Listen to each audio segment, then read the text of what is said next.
Böhme, le pied gauche et la frappe. Elle est contrée. La frappe contrée, mais c'est pas terminé pour le Cameroun qui va tenter une seconde fois. Il y a pénalty. Il y a pénalty pour le Cameroun. Un gros espoir d'ouverture du score. Penalty sends the crowd into a frenzy. Penalty pour le Cameroun. Aboubakar se lance. Et c'est dedans. Joy everywhere in Cameroon from the northern part of the country. Look at that again. He doesn't let it go. He stays on with it. And then he takes a shot like he knows how to take it. Completely trashed Murat. Goes one way, the kick goes another way. Cameroon records their first goal in this game. Les Lions indomptables rugissent à nouveau après un nul frustrant face à l'Eswatini. Il fallait une réaction, un électrochoc, et c'est exactement ce qu'ils ont livré face à la Libye. Dès la 27e minute, Vincent Aboubakar ouvre le score sur penalty. Il n'a pas tremblé, il a pris ses responsabilités.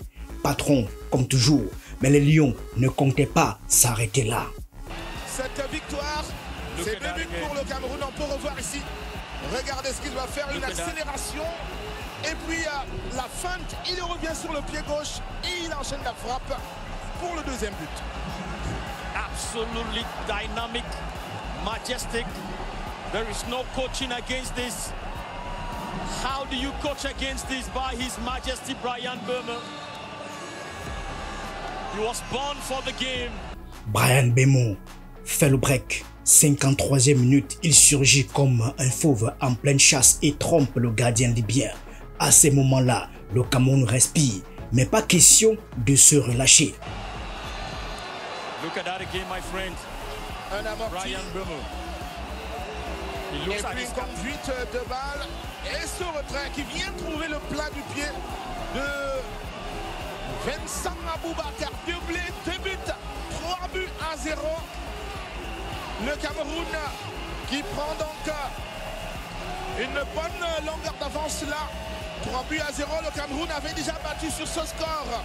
Vincent Aboubakar, le capitaine, encore lui, 61e minute, il tue tout suspense en plantant son deuxième but de la soirée. 3-0, rideau, ou presque, parce qu'en toute fin de match, Ezo El Mariami profite d'un relâchement défensif pour réduire l'écart. Ezzedine El Mariami qui obtient la réduction du score là. Observez le retrait ici. Il ralentit derrière Christopher Wu. And that was a good one there. Christopher Wu didn't see that. Pour ajuster sa reprise de volée et c'est dans les filets pour le 3 buts à 1. 3-1, score final. Quand c'est comme ça, ça ne paye pas, on prend un but. On a vu André Onana très énervé contre sa défense parce qu'ils ont pris ce but-là. Il aurait voulu faire un clean sheet. Mais malheureusement, voilà, l'essentiel, on va retenir les 3 points et la victoire. Et puis on se rapproche à 1 point du Cap-Vert. Nous sommes 1 point en retard, on est derrière d'1 point. C'est la première place qui est qualificative. Donc il faudra maintenant jouer en espérant qu'il n'y ait pas de faux pas avant de rencontrer le Cap-Vert pour pouvoir là jouer tout ce qu'il faudra jouer. Aujourd'hui, on peut saluer toute l'équipe, mais surtout Namasso, à mon avis, qui jouait sa première sélection à Fandena. Et nous, on sait comment c'est difficile d'avoir sa première sélection ici. Donc l'équipe sort aujourd'hui beaucoup plus forte et plus renforcée et on peut avoir confiance pour l'avenir. Avec 12 points, le Cameroun reste deuxième du groupe derrière le Cap-Vert. Ce qu'on retient de ce match, un Cameroun conquérant qui se relance. Enfin, Vincent Aboubakar, patron de la tanière. Une défense qui doit encore serrer les boulons. Avec cette victoire, les Lions restent en course pour la Coupe du Monde 2026. Mais la bataille continue. La dernière sortie a été véritablement donc pas très reluisante et je pense bien là que cette équipe recolle avec le Cap-Vert qui désormais est en tête dans la poule D et je pense bien donc, que cette équipe des Lions a tout simplement montré avec beaucoup d'emphase et de jeu aujourd'hui, beaucoup plus de dépenses sur le plan des mouvements et des déplacements et sur le plan énergétique. Je pense bien qu'il y a eu sollicitation dans les tréfonds des uns et des autres pour pouvoir ne serait-ce que faire la différence très tôt. Et je pense donc que quelques relâchements et quelques manques de lucidité en dernière minute peuvent éventuellement donc aussi créer le fait qu'ils encaissent 1 ou 2 buts Mais l'essentiel avait déjà été fait à l'avance. Derrière les 3 coups de canon tirés par les Lions, hier soir, une autre bataille s'est jouée en coulisses. Et celle-là n'a rien de match amical. Entre Marc Brice, l'Africafoot et les tensions dans le vestiaire, le Cameroun est-il vraiment en paix avec lui-même? En football, c'est des stratégies. Il faut aller prendre au moins un point à l'extérieur. Nous avons fait deux sorties. Une à l'extérieur, on ramène un point. Chez nous, on fait 3, ça fait 4. On est déjà au-delà de la moyenne. Et maintenant, la phase d'aller de cette éliminatoire de la Coupe du Monde sont terminées. On a le temps de faire le bilan, de faire une analyse. On est qu'à un point du leader et il reste 4 matchs. Je pense qu'avec une bonne analyse froide, que l'équipe continue à monter en puissance et puis il faut le relever. On a un joueur essentiel comme Zambo Anguissa qui n'était pas là. Je crois qu'il y a des blessés qui vont aussi revenir, qui n'ont pas été convoqués. Les Lions Indomptables, il y a du banc de touche et on voit les nouveaux joueurs qui sont en train d'entrer, qui démontrent que nous pouvons regarder vers le futur avec une perspective beaucoup plus positive. Joachim Mununga, le fidèle lieutenant de Marc Brice, n'était pas sur le banc ce soir-là. Pourquoi? Officiellement, silence radio. Officieusement, c'est un camouflet qui ne passe pas. Marc Brice et Mununga, c'est comme un duo inséparable. Partout où Marc Brice va, Mununga le suit. Mais cette fois, on lui a claqué la porte au nez et ça fait plusieurs matchs que cela dure. Une décision qui a mis le sélectionneur belge dans une colère noire. Certains racontent même qu'il aurait menacé de tout planquer si cette mascarade continuait. Un coach sans son assistant, c'est comme un pilote sans copilote. Qui veut qu'on échoue?